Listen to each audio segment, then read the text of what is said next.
Olá, considerando que o curso tem por objetivo organizar as propriedades para acesso a crédito, especialmente o crédito rural, nós convidamos para uma conversa o Luciano Lima, engenheiro agrônomo, assessor de agronegócio do Banco do Brasil, que é uma das principais instituições financeiras a operar com essa linha de financiamento no estado do Rio de Janeiro, que poderá nos ajudar a esclarecer e a complementar os assuntos que foram abordados no e-book.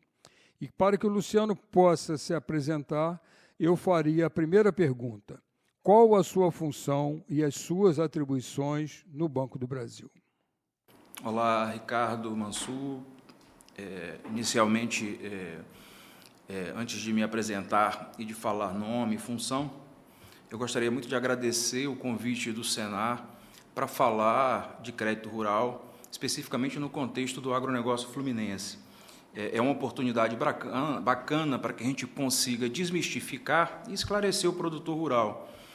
Então, fica aqui o meu agradecimento em poder contribuir com esse trabalho de capacitação do Senar.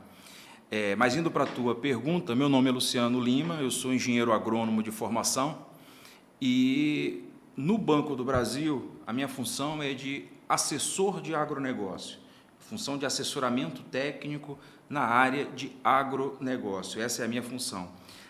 Fico sediado no município de Volta Redonda, e a minha jurisdição de atuação no Banco do Brasil é o estado do Rio de Janeiro. Esse é o meu locus, a minha área de atuação. Bom, Ricardo, em relação à questão das atribuições, tem uma coisa que é muito interessante. Como eu disse, a minha formação é de engenheiro agrônomo. Eu tenho 13 anos de Banco do Brasil. Nesses meus 13 anos de experiência, eu posso garantir para você que o banco explora todas as atribuições do profissional de ciências agrárias que compõe a equipe de crédito rural dele. E aí, quando eu falo de atribuições, eu me refiro àquela resolução 218 do CONFEA, que elenca lá todas as atribuições. Ou seja, o profissional do Banco do Brasil, ele é um profissional que certamente vai se deparar em algum momento para fazer análise de projetos agropecuários. Obviamente que para você analisar um projeto agropecuário, você tem que conhecer a parte técnica e agronômica de grandes culturas, de culturas temporárias ou de atividades associadas a criações de animal, parte de pecuária propriamente. Então, dentro do contexto de uma instituição financeira e na área técnica, explora-se praticamente todo o campo de atribuição do engenheiro agrônomo. Porventura, avaliação de imóvel rural. A gente sabe que no crédito rural a garantia é um elemento importante. E o profissional do banco, o técnico do banco, ele é o técnico que faz a avaliação técnica do imóvel rural. Nesse contexto, então, o que tem que ficar consolidado é que, no que diz respeito às atribuições como engenheiro agrônomo, a gente cuida de todas as atribuições inerentes à parte técnica e à formação do engenheiro agrônomo e, além disso, está envolvido em demandas de cunho negocial do banco, ou seja, a gente trabalha com inteligência competitiva, a gente tem que fazer estudo de mercado.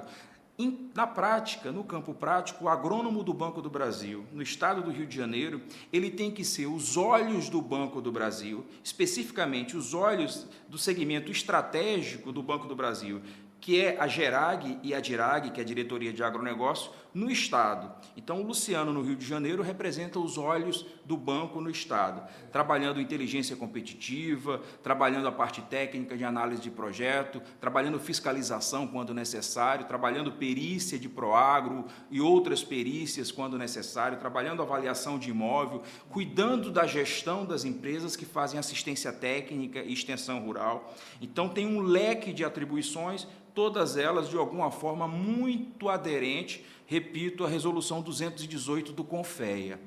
Como sabemos, o crédito rural tem por objetivo fomentar o desenvolvimento do setor agropecuário, financiar atividades produtivas, visando o aumento da produção, da produtividade e da renda dos produtores, e apoiar os produtores em seus investimentos e no custeio da produção. Entretanto, para isso, são necessários volumosos recursos financeiros. Daí, eu faria a você a segunda pergunta. Qual a origem dos recursos do crédito rural? Primeiro, para a gente entender de onde saem os recursos do crédito rural, e quando a gente identifica a origem do recurso, faz nascer na gente também o senso de responsabilidade. Ué, de onde está vindo esse recurso? Quais são as minhas responsabilidades enquanto produtor rural, na medida que eu sei qual é a origem desse recurso, que está dando suporte e que está, de alguma forma, apoiando o meu segmento. E também dar um caminho que é a gente já começar a discutir aqui, por exemplo, a questões de possíveis segmentações, ou seja, quais as linhas que eu poderia ter, por exemplo, para financiar as minhas operações de crédito, né? De que forma eu trabalho considerando a tipologias de recurso e de que forma isso chega ao produtor, né? Porque uma coisa é a origem do recurso, outra coisa é como está disponibilizado esse recurso para o produtor em razão da necessidade dele. E aí é a configuração em torno de linhas de crédito associada à tipologia de recurso. E aí, uma coisa que é muito interessante é o seguinte: nós temos basicamente os recursos divididos em recursos que são recursos de tipologia controlada e recursos de tipologias não controladas. Bom, quando a gente pensa controle, é importante que o produtor entenda o seguinte: o controle, no ponto de vista prático, sugere dizer o seguinte, que existe alguma necessidade de controle daquele recurso. Controle em relação a quê? Controle em relação à taxa, controle em relação ao limite, controle em relação ao prazo. E por que tem que ter controle? Porque o recurso que chega ao crédito rural é um recurso que passa por um processo de equalização, de subsídio do governo federal, e a gente sabe que, em regra geral, os países vivem um grande dilema orçamentário. A gente tem muitas políticas a cumprir, a política agrícola é uma delas, mas tem políticas associadas ao campo da saúde, políticas de cunho social, e quando a gente pega as despesas associadas às políticas, com o que se arrecada com o orçamento da União, você vive sempre um grande dilema. Tem muita coisa para fazer e pouco recurso disponível. Ambiente em economia que a gente chama de escassez de recursos. Nesse contexto, é importante entender o seguinte: quando se fala em recurso controlado, é um recurso que é legítimo, direcionado e que ele é controlado porque, infelizmente, a gente não tem o recurso que nós gostaríamos que tivesse, que é a necessidade, por vezes, que o produtor tem, é preciso ter algum nível de controle. Quais esses controles? O governo federal estabelece qual é a taxa, o governo federal estabelece qual é o teto, qual é o limite, qual é o prazo para pagamento, em função das limitações orçamentárias do Tesouro. Mas aí a gente entra na guia dos recursos controlados. Quando a gente pensa em recurso controlado, a gente tem que imaginar que existem os recursos obrigatórios, existem os recursos operacionais oficiais de crédito, ou seja, das operações oficiais de crédito, existem outras tipologias de recurso, e aí o do BNDES, por exemplo, é um deles, né? Os recursos do BNDES que também estão sujeitos a encaminhamento, ou seja, direcionamento para o produtor rural via equalização. Esses recursos também são recursos controlados. Qualquer outra tipologia de recursos que estejam possíveis de ser equalizados, ou seja, de ser trabalhado e de ser, de alguma forma, equalizado pelo governo federal, podem se enquadrar como recurso controlado. Existem os recursos da poupança rural, no Banco do Brasil é a poupança ouro. Existe os fundos constitucionais e existe o Fundo de Defesa da Economia Cafeeira.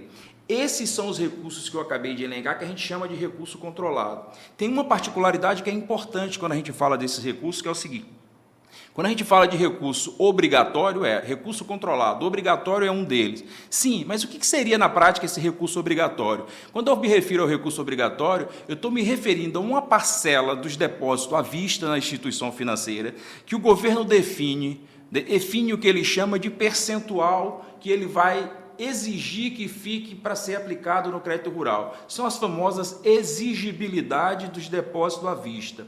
Esse percentual, que é de 30% e que tem previsão no MCR para que, a partir de 1º de julho de 2024, passe a 25%, é lógico que isso pode ser ajustado, alterado, né, no interesse do Banco Central e do Conselho Monetário Nacional, mas esse limite diz respeito exatamente ao que a gente chama de recurso obrigatório. Então, para ficar claro para a cabeça do produtor rural, recurso obrigatório diz respeito às exigibilidades associadas ao depósito à vista. Existe uma outra guia para recurso obrigatório, que é também as exigibilidades da poupança. Ou seja, 65% da poupança, quando direcionado para o crédito rural, esse também entra no qualificador de recurso obrigatório. Então, esses recursos obrigatórios, traduzindo, já que o produtor agora já sabe quais são esses recursos obrigatórios, que a gente chama de controlado também, então a gente vai se referir aqui como recurso controlado, um recurso que, de alguma forma, ele teria um valor de mercado a maior e que o governo, por estratégia de política pública e de política agrícola, entra nesse mercado, entra no Sistema Nacional de Crédito Rural e diz, olha, sistema financeiro, o custo de vocês ele é maior, o custo e a precificação desse recurso seria maior, mas eu vou equalizar esse recurso e a gente vai fomentar o crédito rural com taxas que eu desejo que chegue para o produtor rural. Por isso que a gente diz que são recursos equalizáveis. Na prática, o que eu quero dizer é assim, suponhamos que uma instituição financeira tenha um custo para recurso livre dela da ordem de 16%, por exemplo, e ela decida emprestar, esse recurso para um produtor do público-alvo do PRONAMP, que é o Programa de Apoio ao Médio Produtor Rural. Olha, a taxa do PRONAMP nessa safra é 8%. A taxa é 8%. Se o custo dessa instituição, por exemplo, é 16%, significa dizer que o governo federal vai equalizar essa taxa para que essa instituição cobre 8% de um médio produtor rural e a diferença o governo federal vai ficar com essa responsabilidade.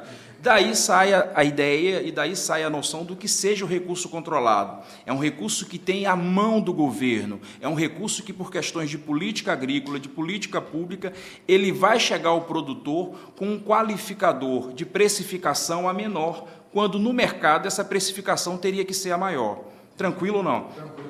Indo agora para uma outra parte, eu acho que já faz sentido a gente dizer o seguinte, tudo bem, Luciano, o produtor rural entende quais são as fontes de recurso, e a gente entende que é importante o produtor saber, porque o que acontece? Quando eu digo que o Banco do Brasil pega uma parte da poupança ouro dele e empresta, né, e usa como fomento do crédito rural, veja que o dinheiro que está na poupança ouro do Banco do Brasil é o dinheiro que é nosso, é o dinheiro que é meu, que é seu, inclusive do próprio produtor rural. Lembra do senso de responsabilidade que eu falei quando nós falássemos de recurso público, que seria importante a gente abordar? Você imagina o seguinte, se aquele recurso que o Banco do Brasil emprestou para um produtor rural, né, que veio da poupança ouro, do Banco do Brasil, ele é um recurso que o banco usa na qualidade de intermediário financeiro, mas, na verdade, ele é o recurso de nós, é o recurso do povo, é um recurso nosso, é um recurso do produtor rural, é um recurso do Ricardo, é um recurso do Luciano, desde que tenhamos recurso na conta poupança.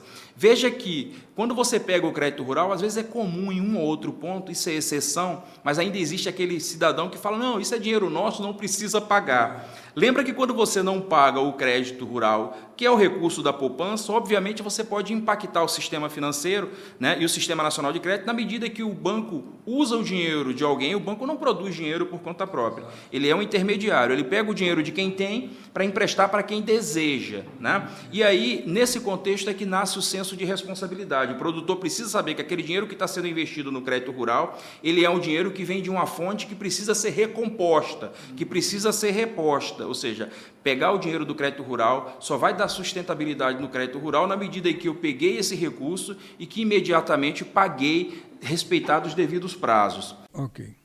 Bom, o crédito rural, como você sabe, Luciano, oferece a possibilidade de incrementar a atividade sem a necessidade de realizar grandes investimentos com recursos próprios, né? O produtor acaba pegando recursos financiados. Em muitos casos, o crédito rural funciona como um impulso, especialmente para aqueles que buscam crescimento na atividade. Para aqueles mais avançados na atividade, que já estão bem adiantados, o crédito possibilita realizar novos investimentos que exigem um montante considerável de capital. E os valores disponíveis variam conforme o tipo de produtor, pequeno, médio ou grande. Você citou ainda agora um exemplo do PRONAMP, que é para os médios, né? Pois cada categoria tem acesso a linhas de crédito específicas, com juros fixos, limites máximos e prazos de pagamento estabelecidos, como você falou, pelo próprio governo. Nesse contexto, eu pediria a você que me dissesse, dê exemplo sobre o que é possível financiar com crédito rural. Perfeito, perfeito. Eu acho que é pertinente, antes de dizer que é possível financiar? A gente fazer uma diferenciação entre características de operações de financiamento do crédito rural. E é mais ou menos assim, quando o produtor bate a porta do Sistema Nacional de Crédito Rural e entra pela porta de uma instituição financeira, talvez seja interessante para ele imaginar o seguinte, que existam numa instituição financeira 4 gavetas. Na gaveta número 1, o produtor vai buscar o recurso para uma operação que a gente chama de operação de custeio. Imagina que numa segunda gaveta, esse produtor fosse buscar o recurso para uma operação de investimento. Numa terceira gaveta, de industrialização. E numa quarta gaveta, recurso para comercialização. Veja bem, se existem 4 gavetas, essas gavetas precisam ser entendidas e compreendidas, porque eu tenho que usar o recurso na modalidade que eu necessito e com origem e para ser investido naquela atividade específica classificada, conforme custeio, investimento ou comercialização. O que eu quero dizer é o seguinte, não há de se imaginar fazer uma operação de investimento quando, na verdade, deveria ser feito o custeio. Essa transformação ela não é adequada. O custeio é um recurso que eu vou bater a porta do banco ou de uma instituição financeira e que é um recurso que financia o meu ciclo de produção. São os insumos que eu necessito para adequar o meu ciclo produtivo. Isso a gente chama de operação de custeio. A operação de investimento, por sua vez, diz respeito aos recursos que eu pego numa instituição financeira, mas que aquele recurso ele vai ser investido num dado item e que acompanha a minha atividade por diversos ciclos produtivos. Exemplo clássico é um trator. Olha, se eu estou comprando um trator, esse trator eu vou utilizar ao longo de diversos ciclos produtivos. Então, não é razoável que eu pague ao banco em um único ciclo. Por isso que eu vou fazer isso via operação de investimento. Já a comercialização destina-se a viabilizar ao produtor rural ou às cooperativas os recursos necessários à comercialização de seus produtos no mercado. E o crédito de industrialização destina-se à industrialização de produtos agropecuários quando efetuado por cooperativa ou pelo produtor rural. Agora que a gente já entende a composição e a conformação desse crédito, aí cabe o seguinte.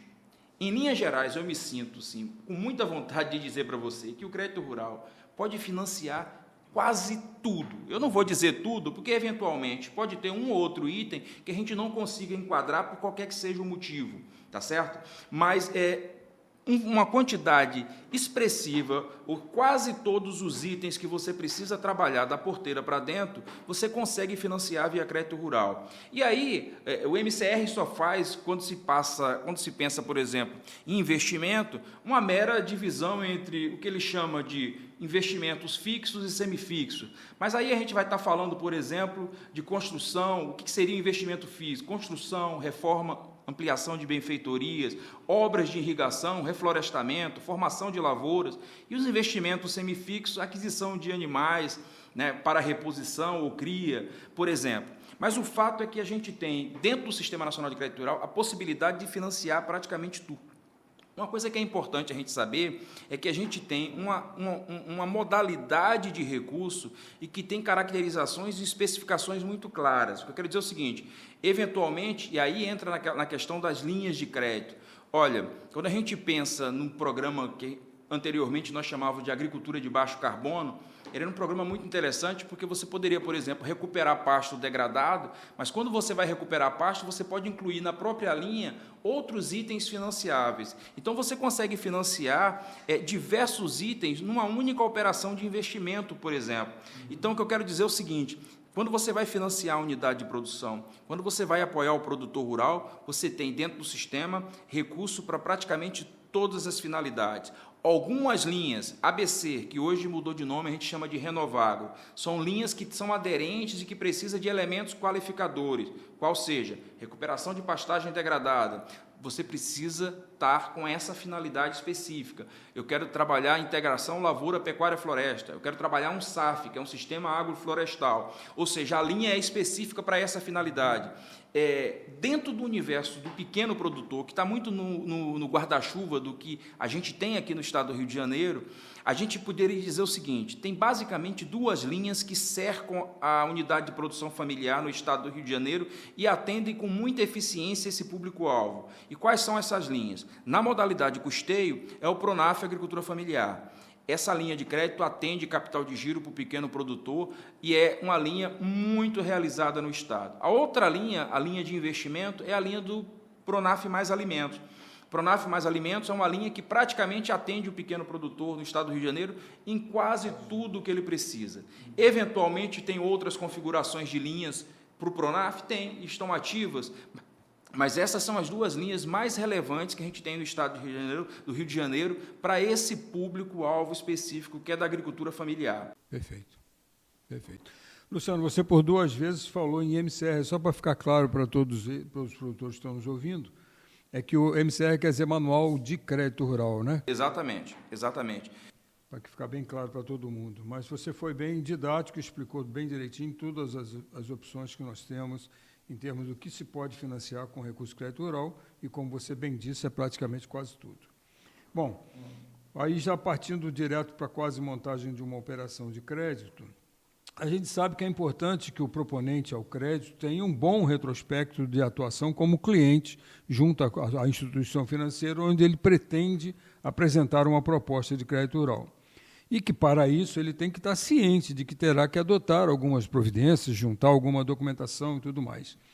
E aí eu perguntaria a você, qual deve ser a primeira providência a ser tomada pelo proponente que pretenda um crédito rural junto a uma instituição financeira? Bacana, interessante. Essa pergunta também sugere uma caminhada que é didática e que é interessante. O produtor rural precisa entender que, quando ele vai fazer uma operação rural, a gente tem hoje, dentro da estrutura do Banco do Brasil, mas não deve ser muito diferente em outras instituições, a gente tem um fluxo de uma operação rural que tem 10 fases. E a ideia aqui não é assustar, a ideia é esclarecer, né? A operação rural começa com atendimento ao produtor rural, depois vem a fase de cadastro, a terceira fase é limite de crédito, uma quarta fase seria a fase de proposta. Proposta aqui como sinônimo, por exemplo, de projeto. Uma quinta fase é a fase de estudo. A sexta fase é processo decisório, que vai gerar um deferimento ou um indeferimento. A sétima fase é a fase de formalização da operação, é o contrato, é o instrumento de crédito. A oitava fase, é a liberação do recurso. A nona fase a gente chama de gerenciamento, é onde o banco emprestou e agora ele precisa administrar aquele recurso que ele emprestou. E junto na 10ª fase tem a fase de fiscalização. Aí a tua pergunta foi o seguinte, o produtor rural bate à porta do banco, qual é a primeira fase e qual é o aspecto que ele deve cuidar para que consiga, de fato, chegar já na fase de proposta, que é o que ele quer, que é entregar uma proposta para o banco e ser apoiado em relação àquela demanda.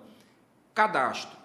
O cadastro é o instrumento para o banco que é condição essencial para que você consiga atender bem o produtor rural. E aí, Ricardo, é importante a gente esclarecer o seguinte, existe muita controvérsia em relação ao cadastro, mas o cadastro nada mais é do que diagnóstico da unidade de produção. O cadastro nada mais é do que um diagnóstico da unidade de produção. Se você pegar qualquer autor de material didático que trata de elaboração de projeto, você pegar, por exemplo, o Echeverria, você pegar, por exemplo, o Rui Costa, ou qualquer um desses autores que escrevem sobre isso, você vai perceber o seguinte, que quando se fala em projeto agropecuário, você tem 4 fases. A fase de diagnóstico, a fase de estudo de mercado, a fase de engenharia de projeto e a fase de análise. Um projeto é isso, a essência de um projeto são essas 4 fases. A fase de diagnóstico, que é a fase que a gente aprende aqui na academia sobre fazer projeto, é a mesma fase que o banco cobra e que o banco exige, só que no banco a gente chama de cadastro. Então, essa fase é uma fase onde a gente precisa jogar dentro do sistema do banco meio que tudo que está da porteira para dentro, ou seja, passar para o banco um diagnóstico do que esse produtor de fato tem. Luciano, por que isso é importante? Porque é a partir do cadastro que a gente vai conseguir definir quanto um produtor rural vai ter de limite disponível para ele fazer uma operação de custeio, qual que vai ser o limite que ele vai ter disponível para fazer uma operação de investimento, ou seja, todos os níveis de produtos que o banco oferta para um produtor rural, a gente só vai conseguir definir as margens de limite nessa tipologia de produto a partir de quê? Do cadastro. O cadastro é que vai definir o nível de suporte que o banco vai dar ao produtor rural em termos de custeio, investimento, capital de giro ou industrialização, se for o caso, ou comercialização, dependendo da linha. Tranquilo, tranquilo. Então, como ficou bem claro, acho que para todo mundo que está nos ouvindo, a primeira providência é um bom cadastro, né? Tem que fazer um bom preenchimento desse cadastro para que o banco possa atribuir todos esses limites e possa, enfim, acolher a proposta do produtor rural. E aí, uma vez acolhida a proposta, passa-se, então, à exigência de apresentação da documentação necessária para a análise dessa proposta, né? E aí eu perguntaria a você, em síntese, qual seria essa documentação que precisa ser entregue após a elaboração do cadastro, né, e juntamente com a proposta? Interessante. Na verdade, grande parte da documentação você já entrega no ato de consecução de cadastro, ou seja, quando você entrega o diagnóstico da unidade de produção, você já vai entregar para o banco uma série de documentos que são devidos àquele empreendedor que trabalha na parte rural. Então, na fase cadastral, ela também é a fase aderente para que seja entregue ao banco os documentos que, por vezes, podem ser que em algum outro momento, na fase de estudo, precise ser atualizado. O que eu quero dizer é o seguinte: documento também se entrega junto com o cadastro. Eventualmente, se ficar muito distante a fase de proposta, que é o momento onde você bate a porta do banco e diz, olha, eu já sei, já fiz o cadastro, já tenho os meus limites estabelecidos, agora eu quero de fato fazer uma operação rural. Se tiver uma janela, né, uma lacuna de tempo muito grande entre o cadastro lá na origem, pode ser que um documento tenha vencido o prazo e que você precise entregar uma cópia ou um documento para substituir aquele que, inclusive, você já tenha entregue ao banco por qualquer motivo. Mas, em regra, o que a gente precisa entender é o seguinte, e essa discussão, Ricardo, ela é importante para a gente entender uma coisa que o produtor rural, às vezes, peca muito, que é sobre a regularidade, né, do empreendimento, sobre o aspecto documental. Mas vamos lá, para ser objetivo, a gente vai precisar aqui, ó, das certidões atualizadas, né, dos imóveis, as certidões atualizadas do imóvel, a matrícula do imóvel ou a certidão de inteiro teor. E aí eu já aproveito para dizer o seguinte, é muito comum um produtor que tem um contrato de compra e venda, ou que tem só uma escritura do imóvel, e aí ele vem a pergunta, ué, mas isso só não basta? Né? A gente precisa da matrícula do imóvel. A matrícula do imóvel é o documento que atesta a propriedade sobre a terra. Sempre? Não. No caso do agricultor familiar, como a gente sabe que grande parte da fase cadastral do agricultor familiar está muito associado à declaração de aptidão ao PRONAF, que era o documento antigo, que agora mudou de nome, que é a CAF, né, que é o Cadastro da Agricultura Familiar. Na CAF, quando o órgão, a entidade responsável faz a CAF e entrega, lá ele coloca se aquele produtor é poceiro. Então, eventualmente, ele pode ser um poceiro, ele vai ter acesso ao crédito rural, esse status de poceiro vai estar devidamente qualificado no documento e ele não tem o título de propriedade daquele imóvel, ele tem a posse mansa e pacífica, e ele tem o status de poceiro devidamente registrado. E isso não inviabiliza que a gente conceda um crédito para um pequeno. Mas, eventualmente, você pode ter um pequeno produtor que não é poceiro, ele é titular, ele tem a matrícula do imóvel dele e ele está lá com a área de 3 módulos fiscais, por exemplo, né? Pelo princípio da dimensão, ele tem uma pequena propriedade, além disso, ele atendeu os outros requisitos, ele é um PRONAF, ele vai ter acesso à política pública do PRONAF, porque ele atende os requisitos. E ele tem a documentação perfeita de propriedade do imóvel. Mas, eventualmente, pode ser que ele não seja o real proprietário, né, do imóvel, mas, ainda assim, ele tenha direitos de ter acesso à política pública. Isso é importante deixar claro. Mas, voltando à questão da documentação, uma coisa que é muito importante é o seguinte, o documento que atesta a propriedade é a matrícula do imóvel. E isso tem um preceito legal, né? Um preceito legal. E o banco, a gente sabe que instituição financeira, independente de ser público ou privada, a gente trabalha num ambiente de muita formalidade, de muito rigor, com princípios legais, né? E essa questão de propriedade e de classificação documental está lá no Código Civil, o artigo 187, o artigo 107, artigo 108 e artigo 1245. Esses 3 artigos são suficientes e não precisa ser advogado. Se você parar para fazer uma leitura desses 3 artigos, fica muito claro por que o que determina a propriedade do bem é a matrícula no cartório de registro, porque está lá no artigo 1245. A outra coisa diz respeito a uma questão que é legal. Por exemplo, se eu comprei um imóvel rural, ele tem um valor superior a 30 salários mínimos, por exemplo, Obviamente, o documento que eu tenho que ter para atestar uma fase inicial de que eu tenho, né, os direitos reais sobre aquele imóvel, eu iniciei um processo de aquisição daquele imóvel, é a escritura pública. Ou seja, eu preciso ter escritura pública porque o imóvel é superior a 30 salários mínimos. A gente sabe que hoje, no campo prático, raramente você vai achar um imóvel rural que tenha valor muito inferior a 30 salários mínimos. Então, no campo prático, eu preciso de escritura pública e essa escritura tem que ser levada a registro no cartório, que vai determinar uma matrícula, que nada mais é do que a certidão de nascimento do meu imóvel. Essa certidão de nascimento do meu imóvel, da minha propriedade rural, ela é importante porque nela haverá de ser feito todos os registros e todos os meus compromissos em relação àquele imóvel. Por que é importante para o banco? Quando o banco pede uma certidão de ônus da tua matrícula, ele precisa entender o seguinte: olha, esse produtor já fez uma operação de crédito e essa área dele, porventura, já tem aqui o quê? Um ônus gravado com direitos, né, de outra instituição financeira. Ou seja, existe ônus, existe gravame para aquele imóvel. E tudo isso a gente precisa e vai estar associado com a certidão de matrícula daquele imóvel. Além disso, tem os documentos que são pertinentes, que é o Cadastro Ambiental Rural, CCIR, né, o CAR, que é o Cadastro Ambiental Rural, o CCIR, que é o Certificado de Cadastro do Imóvel Rural, que é um documento do INCRA, é um documento importante. Imposto, está em dia com o ITR, com esses impostos importantes. Se eu não tenho uma propriedade, se eu não tenho uma matrícula, eu tenho que ter, obviamente, um contrato de arrendamento ou de cessão, uma anuência para usar aquela área, né, para eu poder ter acesso às políticas públicas. Além desses documentos, do CAR, do CCIR, da declaração do ITR, carta de anuência ou matrícula do imóvel, certidões atualizadas.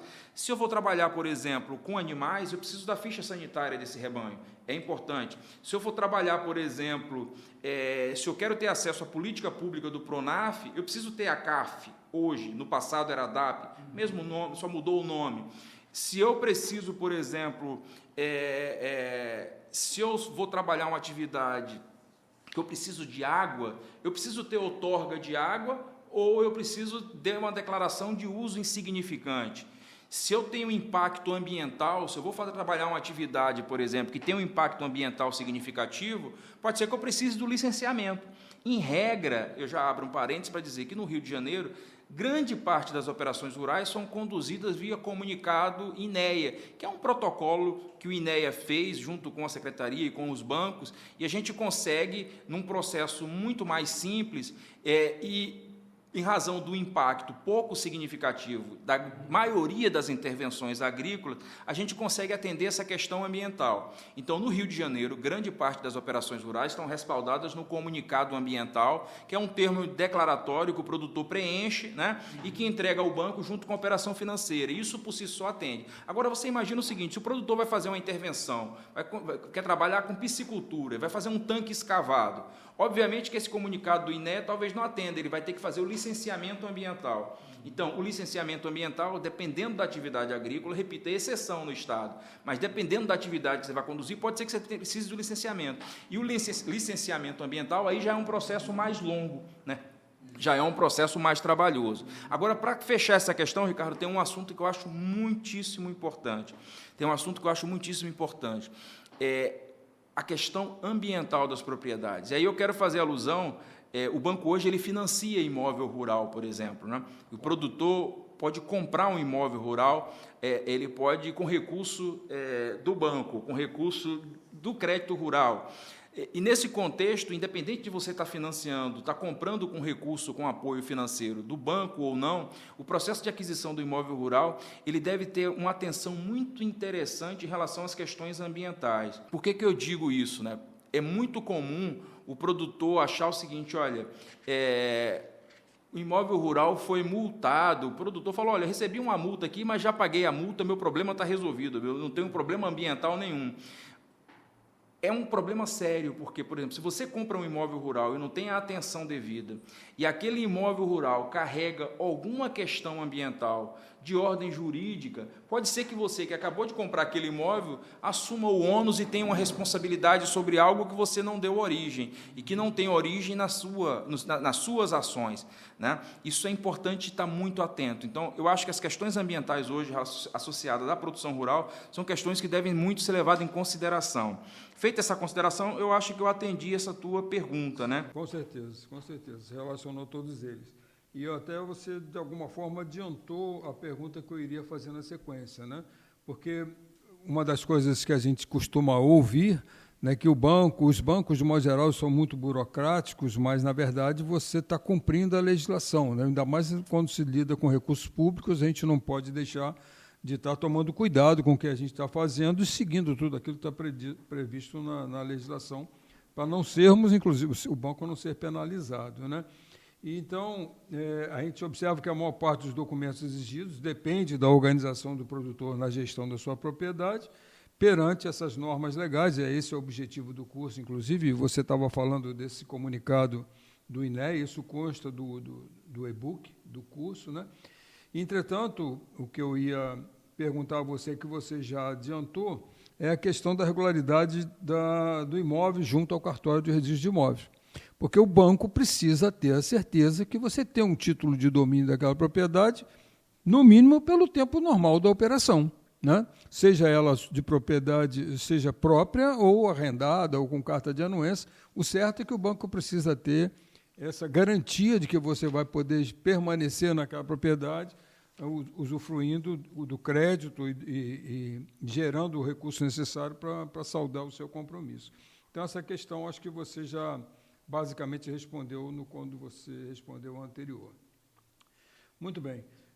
Junto à documentação que você relacionou agora, o proponente deverá apresentar ao banco uma das peças principais para análise da viabilidade de concessão do financiamento. Estamos falando do projeto de crédito rural, né? Primeira providência é o cadastro, a documentação toda que você relacionou e o projeto de crédito rural.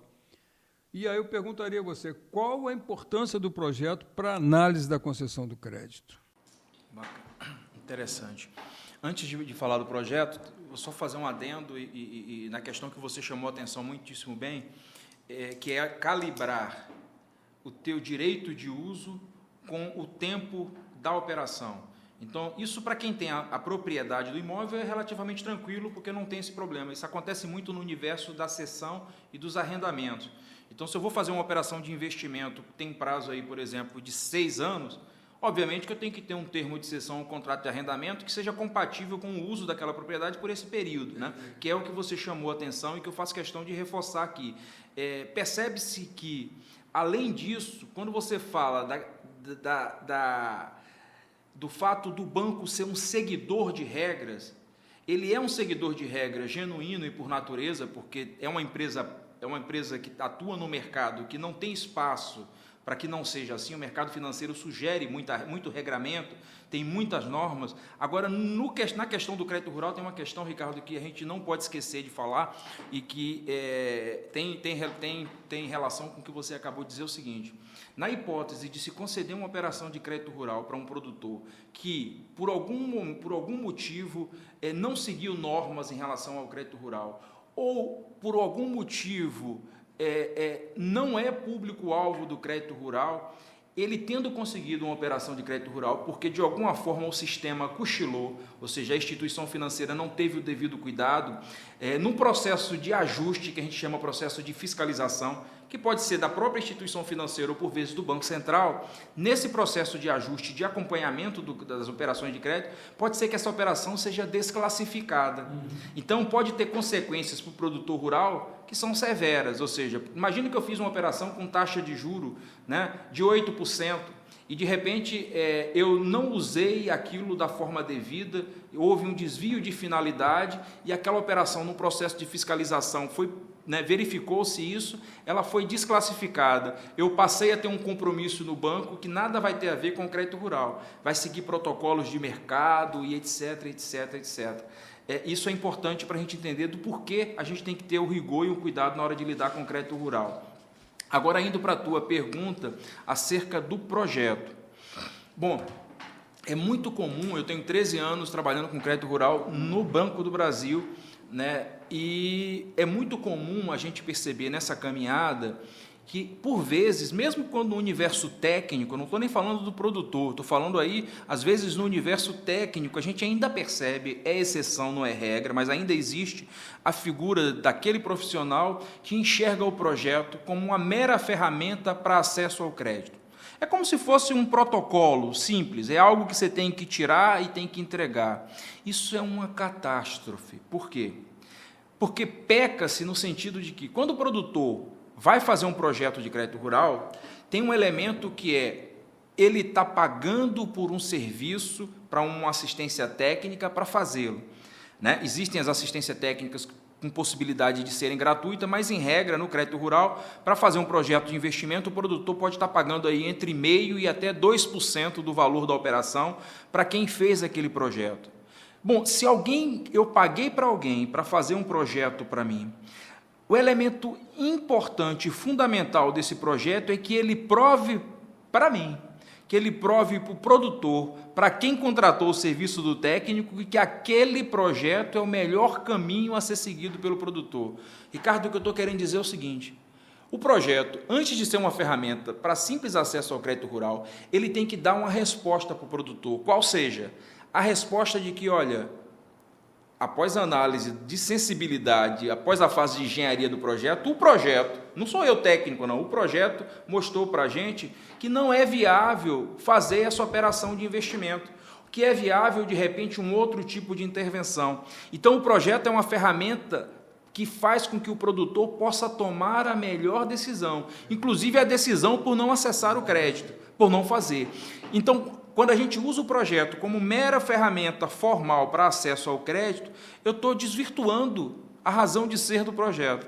Então, repito, se você me perguntar qual é a importância do projeto, ela é crucial. Ela tem que, primeiro, no primeiro momento, convencer o técnico de que aquele projeto que ele fez é bacana, é interessante. Eu, técnico, fui convencido, né, depois de passar as 4 fases do projeto: diagnóstico, estudo de mercado, engenharia de projeto e análise de sensibilidade, eu, técnico, me convenci de que aquele projeto é interessante.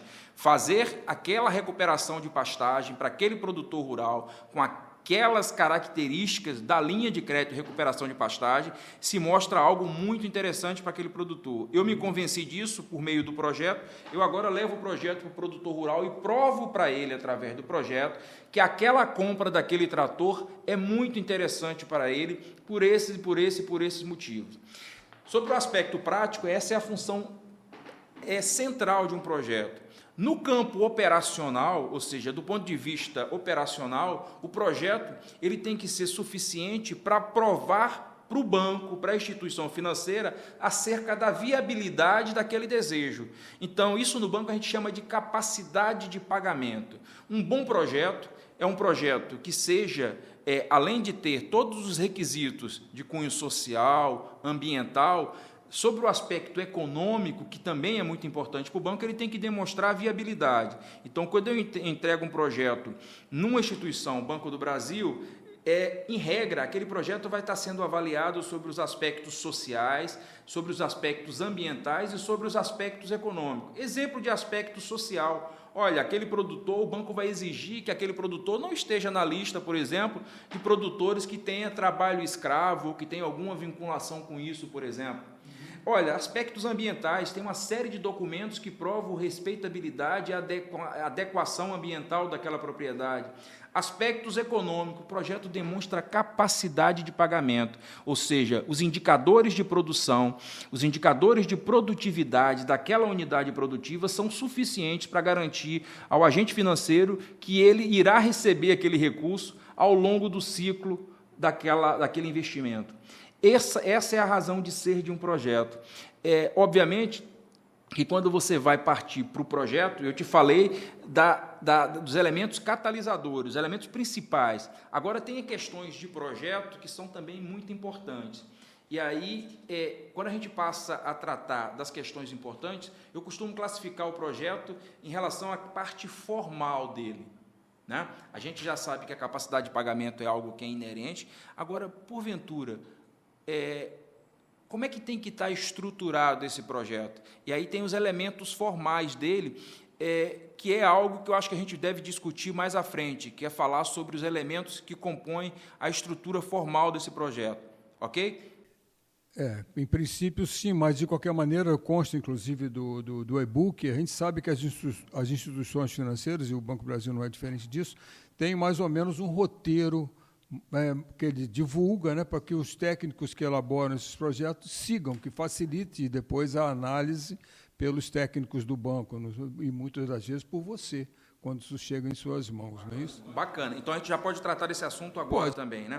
Não, legal. Não, é importante. Isso aí a gente chama no banco de elementos formais, ou seja, o banco tem uma estrutura, um esqueleto. É lógico que não é uma coisa engessada, tá, Ricardo? Porque metodologia e material e composição de projeto, existe ciência e academia tratando desse assunto, não é o banco que inventou. Então, o banco entende isso, fez algumas adaptações no interesse dele, Banco do Brasil, e tem algumas estruturas que a gente costuma dar para as empresas, para nossas empresas, que são as empresas parceiras e credenciadas.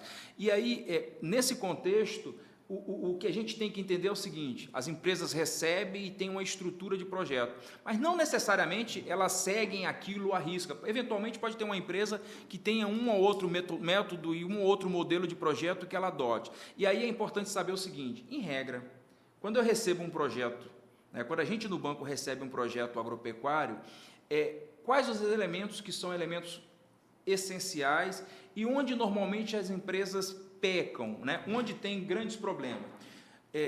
A partir de 1994, o banco criou o referencial técnico agropecuário. E essa é uma data muito interessante para o banco, porque nessa data, a partir dessa data, o banco meio que, além de trabalhar com maior cuidado a questão dos indicadores de projeto e dos indicadores de crédito, ele também passou a ter o que a gente chama de indicadores que ele meio que exige nesses projetos. O que é que eu estou querendo? A palavra certa não é exigir, mas como as empresas técnicas são as nossas parceiras, nós meio que num ambiente de muita interação, e essa, inclusive, é a nossa função no Estado, ou seja, o agrônomo do banco tem a função de interagir com as empresas de assistência técnica para definir, por exemplo, quais são as particularidades em termos de indicadores. E a gente faz isso rotineiramente, e aí a gente tem, e as empresas sabem, e quais são esses indicadores que o banco tem, por exemplo, para consecução de projeto. É muito comum, às vezes, eu diria, não é muito comum, mas os erros que acontecem em projeto acontecem normalmente por associação indevida a um ou outro indicador. Para ser bem objetivo, suponhamos que eu vou financiar recuperação de pastagem. Bom, o banco tem lá os indicadores dele para recuperação de 1 hectare de pastagem. Por exemplo, digamos que um técnico mande para o projeto no banco, dizendo que 1 hectare de pastagem que ele vai recuperar no Rio de Janeiro custe R$10.000. Olha, esse valor não está aderente ao valor que a gente tem para o Estado do Rio de Janeiro. Então, ele vai ser questionado acerca desse valor. Digamos que, além de recuperar a pastagem, esse técnico deseja comprar animal. E ele vai comprar, por exemplo, digamos que seja um produtor de leite, ele deseja comprar 10 matrizes, e aí ele me diz que vai comprar cada matriz, e cada matriz custa R$20.000. Quando eu pegar os indicadores de projeto desse técnico, aí eu vou dar uma olhada na classificação, na característica dessa matriz, possivelmente esses R$20.000 ele vai estar fora do nosso padrão, né, para o preço de uma matriz para ser colocado na linha de produção para leite. E o que eu quero dizer é o seguinte: os indicadores de projeto, eles são indicadores que o banco trabalha, que o banco compartilha com os parceiros de assistência técnica e que são itens fundamentais. Então, num projeto, além daquela questão inicial que eu falei contigo, que o próprio projeto tem que demonstrar capacidade de pagamento, e lembra que, na verdade, está associada a coisa, né? Porque o que é capacidade de pagamento? Capacidade de pagamento tem a ver com a receita que eu vou ter da minha unidade produtiva em função das despesas que eu vou ter com aquele projeto, que é o valor do investimento mais o meu custo de produção. Então, quando eu vou juntando o valor que eu quero investir mais o custo de produção, né, quando eu vou fazer essa associação, eu vou chegar, por exemplo, ao meu fluxo de caixa. E esse fluxo de caixa é que vai definir a minha capacidade de pagamento. Então, percebo que todas as decisões em relação aos indicadores impactam necessariamente a minha capacidade de pagamento, né? Ponto central de projeto, capacidade de pagamento. ponto central do projeto fora do banco, dizer para o produtor que aquele investimento, de fato, é muito importante. E de que forma o banco trabalha elementos de projeto? O banco faz um trabalho de definir os indicadores. A gente tem indicador para tudo. Precificação de animal, custo de quilômetro de cerca, né? Todos os itens possíveis de serem financiados, nós temos os indicadores no banco. Então, quando alguém manda um projeto para o banco, eu vou comparar se aqueles indicadores do projeto estão aderentes aos indicadores que nós temos no banco. Se tiver aderente, né, esse projeto, sobre o aspecto de indicadores e aderência técnica, ele certamente não será devolvido. Bom, Luciano, você deixou bem claro da importância do projeto na hora do curso de uma proposta de financiamento de crédito rural. E deixou bem claro também que o projeto não é simplesmente uma ferramenta para acessar crédito. O projeto, para o produtor, para o técnico e para o banco, é a peça essencial para mostrar que, de fato, aquilo que está se pretendendo fazer é viável técnica e financeiramente falando, né? E a gente, infelizmente, às vezes vê na prática que muitos pensam assim, né? Eu vou fazer um projeto para cumprir a formalidade, tem que elaborar isso e vou mandar. E eu acho que vocês do banco, assim como todas as instituições financeiras, como era antigamente onde eu trabalhei no Banerj, para nós, a principal garantia de uma operação de crédito rural não é necessariamente o penhor, não é necessariamente a hipoteca, nem o aval. A principal garantia é um bom projeto. Um bom projeto, ele suporta, inclusive, às vezes, uma elevação de taxa de juros, um problema que ocorra no meio do caminho, uma coisa que precisa ser adequada, mas se o projeto tiver sido bem elaborado, bem concebido, ele acaba suportando esses entraves no decorrer dele. E alguma coisa você também já adiantou com relação aos principais erros, né? Quando a coisa não tem aderência com aqueles índices que vocês trabalham naturalmente, chamamos de referenciais técnicos, né? Mas, além do fato de vez em quando, aparecerem alguns projetos cujos os valores colocados, os indicadores colocados, como disse você, não guardam aderência com os indicadores trabalhados pelo banco ou aqueles que vocês têm como referenciais, quais são os outros erros, ou existem outros erros comuns na elaboração dos projetos que você possa estar salientando? Bom, erros formais seriam erros estruturais, por exemplo. No Rio, a gente tem poucas empresas de assistência técnica credenciadas. Inclusive, essa é uma luta nossa de trazer mais empresas para o sistema. Né? Essa é uma luta antiga. Desde que eu cheguei ao Rio de Janeiro, a gente busca por parceiros, mas o fato é que, quando a gente compara com outras unidades da federação, a gente ainda tem poucas empresas credenciadas. Hoje, no Rio, a gente tem 23 empresas prestando serviços rurais ativas aqui no Estado. Isso é muito pouco. Além disso, a gente tem, obviamente, a Emater e a FIPERJ, que são empresas públicas e que são bacanas, interessantes, porque têm uma capilaridade grande, né? E são empresas, inclusive, importantes para o banco nessa relação com o produtor rural. Mas o fato é que nós temos poucas empresas atuando. Bom, no processo de credenciamento para se trabalhar no crédito rural, uma das coisas que a gente leva em consideração é você já ter algum conhecimento na área de crédito rural. Mas, evidentemente, que a gente tenta seguir isso com o máximo de rigor, mas, eventualmente, a gente, em razão das carências, a gente acaba buscando formar muito o profissional para ir trabalhar como projetista no banco. E esse processo de formação tem uma janela de aprendizado, né? Você não saiu da faculdade hoje e está preparado para ser um projetista e fazer projeto agropecuário. Existe uma distância muito grande entre isso. E o banco busca fazer essa capacitação, a gente cuida disso, mas, eventualmente, nas empresas mais novas e que acabaram de fazer credenciamento, os erros muito comuns são erros formais, ou seja, de trabalhar elementos de projetos, de não ficar atento a elementos que são fundamentais na concepção do projeto. Ou seja, por mais que a gente passe um roteiro, que a gente passe itens que são obrigatórios, né? Além dos indicadores propriamente, você falhar nos indicadores, ou seja, colocar financiamento, investimento em animais com preços que estão acima do mercado, acontece. Usar, por exemplo, um valor para quilômetro de cerca maior do que a realidade, existem erros associados à parte formal. Um bom projeto ele tem que ter o endereçamento, ele tem que ter a identificação da empresa que faz, a identificação do proponente, ele tem que ter os dados de propriedade do imóvel, ele tem que ter um pouco de mercado, ou seja, um projeto que pretende convencer de alguma forma, ele tem que ter um detalhamento sobre de que forma aquele produtor atua no mercado, como é que é a questão do mercado para aquele produtor. Um bom projeto ele tem que ter, se for na parte de pecuária, evolução de rebanho, por exemplo, a revolução de rebanho é determinante, porque ela afeta diretamente a capacidade de pagamento, ou seja, porque são aqueles rebanhos que você foi evoluído de forma adequadamente, que foi evoluindo de forma adequada, que vai compor a receita ao longo dos diversos ciclos. Então, um bom projeto tem que trabalhar uma evolução de rebanho bem feita. Um bom projeto tem que ter, Ricardo, uma coisa que é muito importante.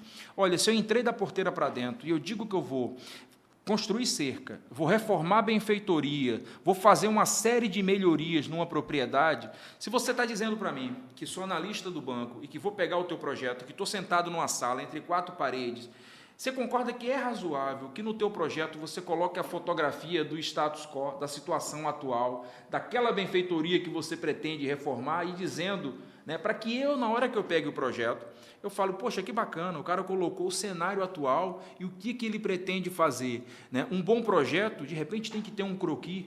Né? Se eu vou construir cerca na propriedade, olha só que falha muito comum que tem acontecido, é o seguinte, eu vou financiar cerca. Imagina uma área, né? Imagina uma área de 100 hectares. Né? Imagina uma área de 100 hectares. Olha, agora imagina você dizer que vai financiar, por exemplo, 30 ou 40 quilômetros de cerca numa área de 100 hectares. Você percebe a desproporção?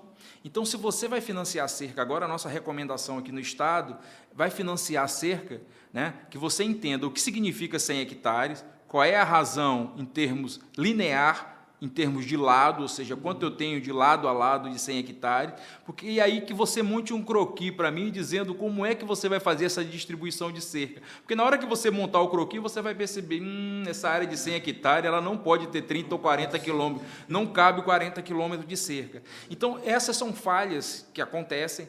Então, isso não está muito associado necessariamente à má fé. Isso está muito mais associado a um processo de construção e de aprendizado, que a gente tem corrido muito atrás no banco, que é capacitação e formação. Então, percebo que existem falhas de cunho formal, que é não ter no projeto os elementos que são essenciais, né, para que a gente consiga analisar. O projeto tem que ter quem faz, quem é o proponente, qual é a área, dados de área, tem que ter dados do rebanho, se for pecuária, dados da atividade, tem que ter a capacidade de pagamento, tem que ter um parecer técnico dizendo quais as intervenções que ele vai fazer, e é razoável. O banco, como ele faz a parte de capacidade de pagamento e estudo, não é a gente quem faz, é um outro segmento, pode ser o CENOP, que é o Centro de Suporte do Banco, pode ser uma agência, se for a alçada dela, ou dependendo, pode ser até um outro departamento, uma outra estrutura do banco. Por exemplo, às vezes o projeto tem o fluxo de caixa, mas não necessariamente tem a famosa análise de sensibilidade e as análises financeiras. Eu acho razoável, assim, eu não consigo imaginar um bom técnico fazendo um bom projeto para o banco sem que o projeto tenha exatamente diagnóstico, estudo de mercado, análise econômica e análise de sensibilidade. Um belo projeto tem que contemplar esses itens. Na análise de sensibilidade lá no final e na análise financeira, eventualmente o banco vai reproduzir. Quando for fazer a capacidade de pagamento, vai fazer isso novamente. E aí pode até ser que dê uma divergência. E aí eu já emendo dizendo com uma outra questão que é muito importante no projeto. Eventualmente eu fiz um projeto para um produtor rural e eu esqueci, por exemplo, né, porque por diversos motivos, mas eu não sei como é que está a situação financeira desse produtor rural no mercado financeiro. Então, eu fiz uma operação de investimento, mas esse produtor já tem 5 milhões de investimento, né, no mercado financeiro. E, olha, se eu estou fazendo um projeto para um produtor rural, tem que ter uma guia no meu projeto com informação de como está o nível de comprometimento desse produtor no mercado financeiro, inclusive com informações das operações específicas que ele tem, porque se for operação com recurso controlado, a instituição precisa saber disso. Então, o que eu quero dizer é o seguinte, na hora que o banco vai fazer a capacidade de pagamento, lá os funcionários do banco, o pessoal do banco, vai ter acesso à situação do Ricardo no Sistema Financeiro Nacional. Então, eventualmente, às vezes pode ser que não dê capacidade de pagamento, porque você fez o projeto, o teu projeto está bonitinho, está aderente, as receitas são compatíveis, mas quando você analisa o cenário fora desse produtor rural, você vê que, de alguma forma, tem uma informação que era importante que tivesse naquele projeto, que é o nível de comprometimento daquele empreendedor no Sistema Nacional de Crédito Rural, no sistema financeiro, né, e não tem. E quando você pega aquela informação e joga dentro do sistema para fazer a capacidade de pagamento, aquele projeto pode ficar inviável, né? Então, essas são questões que eu acho que é bacana e que cerca, mais ou menos, esses elementos que você falou. Perfeito. Acho que você deu uma amarração e concluiu tudo, né? Com a importância do projeto e a necessidade de que ele esteja adequado com toda esse quadro que você falou do sistema financeiro como um todo. E você tocou num assunto interessante, que você é agrônomo, eu sou veterinário, mas tanto na agronomia quanto na veterinária, a alma do projeto é exatamente os itens que dão condições de você fazer as projeções de receita, né? No caso da pecuária, a evolução do rebanho, no caso da agronomia, o estande de plantas, a quantidade de pés por hectare, são a base do início de tudo para que a gente possa fazer não só a projeção de receitas, quanto a projeção de despesas, né? E essa adequação das coisas que vão ser propostas em relação à quantidade de área, como você deu o exemplo aí de uma propriedade, e a quantidade de cercas que se pretenderia.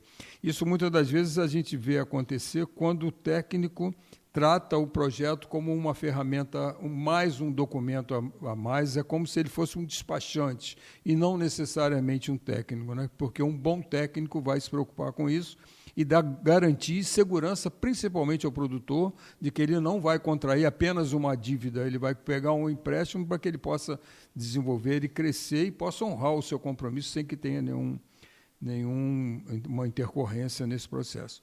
Eu acho que, com isso, Luciano, nós concluímos aqui aquilo que eu tinha para perguntar a você. Agora, deixo você à vontade para, se quiser fazer alguma outra colocação que tenha ficado não totalmente esclarecido, que você acha que precisa ser salientada antes de encerrarmos. Não, eu vou aproveitar, Ricardo, primeiro, muito bacana poder contribuir com o Senar nessa capacitação dele. Eu sou um apaixonado por o agronegócio e sou apaixonado por o agronegócio no estado do Rio de Janeiro. Eu estou no Rio de Janeiro já há algum tempo e a gente vai, e se tem uma coisa que eu conheço é a estrutura do agronegócio fluminense. E contribuir com capacitação do produtor rural, como é algo que eu sei que é extremamente importante, o produtor carece desse tipo de informação. Assim que você me falou e fez esse convite, eu falei, olha, eu preciso contribuir com isso, porque é algo que eu acredito de fato. Agora, além de ser algo que eu acredito, é algo que está muito no campo do que o Banco do Brasil espera da gente, dos agrônomos, dos profissionais de ciências agrárias. Isso está no campo daquilo que o banco meio que até exige da gente. Um exemplo clássico disso, do quanto isso é importante para o Banco do Brasil, é que na safra passada, eu vou te passar uns dados aqui, são dados da safra passada.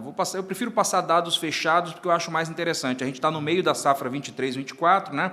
Mas na safra passada nós publicamos a informação de que o banco fez uma parceria para a capacitação dos produtores rurais junto com o Senar Nacional. Nessa parceria de treinamento e capacitação dos produtores rurais, esse evento é um evento que recebeu um formato para que acontecesse ao longo de um dia inteiro. Ele vai de 9 horas da manhã até às 18 horas, em alguns lugares às 17 horas. Mas foi um dia, parte da manhã o Senar falando de treinamento, boa parte da tarde também, e no final o banco falou de crédito rural para o produtor rural. Nós tomamos café com o produtor rural, almoçamos com o produtor rural e ainda tivemos um lanche ao final com esses produtores.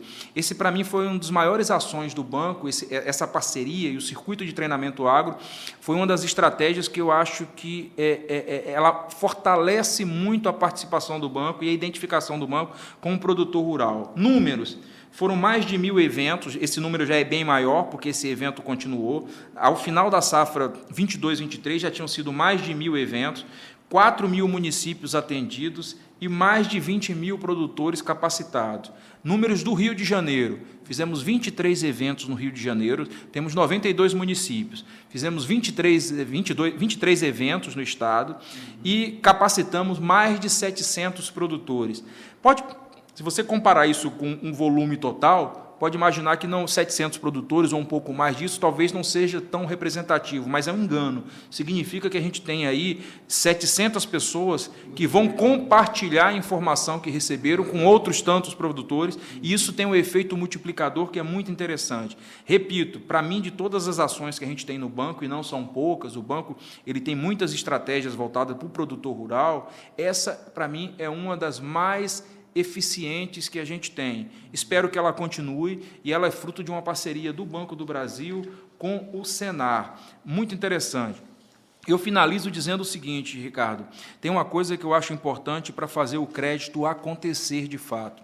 O crédito rural, às vezes, a gente costuma colocar muito na responsabilidade das instituições financeiras, como aquela entidade que tem única e exclusivamente a responsabilidade de fazer o crédito rural acontecer num dado local.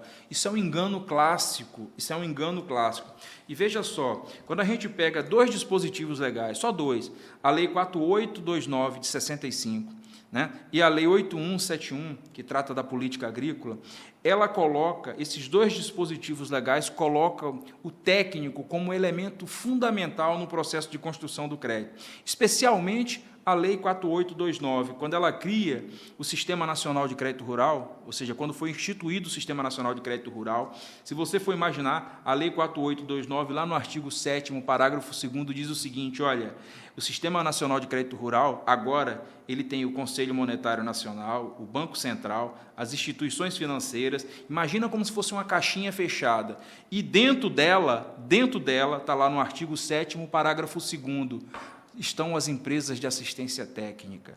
Percebam, então, que quando o legislador, quando o governo, quando o poder público criou o Sistema Nacional de Crédito Rural, que é uma ferramenta magnífica, é uma ferramenta poderosíssima que a gente tem, quando ele foi concebido, você jogou dentro dele a assistência técnica como algo crucial. E a gente ainda tem um volume expressivo, de figuras, é exceção, eu diria que não é regra, mas um volume importante, que não consegue entender a importância da assistência técnica como elemento catalisador do crédito rural. Quando a gente tiver essa dimensão e entender que a assistência técnica é parte fundamental, da mesma forma que a instituição financeira, a gente vai conseguir alavancar mais o crédito rural. E finalizo dizendo o seguinte, se você entrar lá nas disposições preliminares do MCR, capítulo 1, seção 1, a linha C, o que é que diz lá? Diz o seguinte, para a instituição financeira funcionar, ela tem que ter dentro da sua estrutura, se ela tiver carteira de crédito rural consolidada, os técnicos de ciências agrárias vinculadas a ela e parcerias com técnicos que vão atuar na assistência técnica e extensão rural. Então, percebam que o Banco do Brasil, como é o banco de maior relevância para o agronegócio nacional, ele tem dentro da estrutura dele, por preceito legal, A lei diz que nós técnicos somos importantes. A instituição financeira que deseja autorizar a trabalhar tem que ter autorização, e para ter essa autorização tem que ter esses técnicos dando suporte. E para que essa instituição consiga ofertar mais crédito rural, eu, técnico, tenho que entender quanto eu sou importante para esse sistema. Eu entendo que, quando a gente compreender isso, a gente vai conseguir fazer o crédito alavancar e a gente vai conseguir levar mais crédito para os produtores rurais. É essa mensagem que eu deixo. Ademais, eu gostaria de deixar a mensagem nesse teu treinamento e dizer para o produtor rural que vai escutar a gente lá na ponta que o Banco do Brasil tem um compromisso muito duro no sentido de fazer melhorar o atendimento ao produtor rural no Brasil. No Rio de Janeiro não é diferente. A gente tem uma carteira de crédito no Estado hoje que já passou de R$1 bilhão, A gente tem uma carteira de crédito de estoque, de desembolso no crédito rural superior a R$1 bilhão. A gente tem uma superintendência no Estado que tem uma atenção e que busca interagir com a Secretaria, com a FAERJ, com todos os atores, para fazer com que a gente consiga alavancar mais o crédito rural no Estado. E mais importante do que isso, Ricardo, a gente tem potencial. A gente tem uma região serrana com um corredor para a olericultura muito interessante. A gente tem um Noroeste que dá para a gente evoluir em crédito para o café. A gente tem a pecuária, tanto no Noroeste, Itaperuna, quanto no Sul Fluminense, com potencial incrível. Por exemplo, a semana passada eu recebi um contato, né? Eu recebi um contato do Sebrae para trabalharmos uma parceria, porque uma empresa, uma grande empresa, que vai atuar no Sul Fluminense, né, quer comprar leite de produtores rurais. E ela quer saber se o banco tem interesse em participar desse processo. Olha, lógico que temos, né? Inclusive, existem instrumentos institucionais para fazer com que isso aconteça. São os convênios que o banco faz. Para o banco não existe coisa melhor do que você ter garantia de alguém que pretende comprar o produto do produtor rural, né? Então, eu vou ter uma reunião com essa empresa amanhã para tratar dessa questão e, de repente, pode ser que daí surja um convênio e que vai dar um suporte, uma tranquilidade maior para o banco trabalhar. Resumo da ópera, estamos atentos, né? A gente está o tempo inteiro interagindo com os atores, você é prova viva disso, né? A gente faz parceria com o Ministério, a gente fez treinamento em universidades, a gente fala da importância das linhas e da importância do crédito rural para consolidar a atividade agrícola no Estado, e a gente tem feito isso constantemente.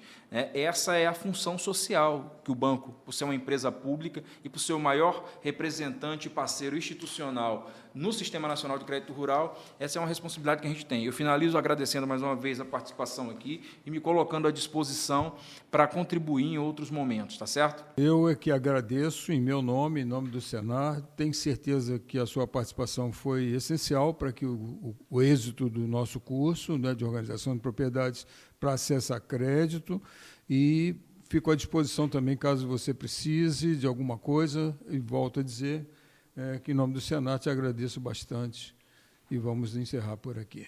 Um grande abraço.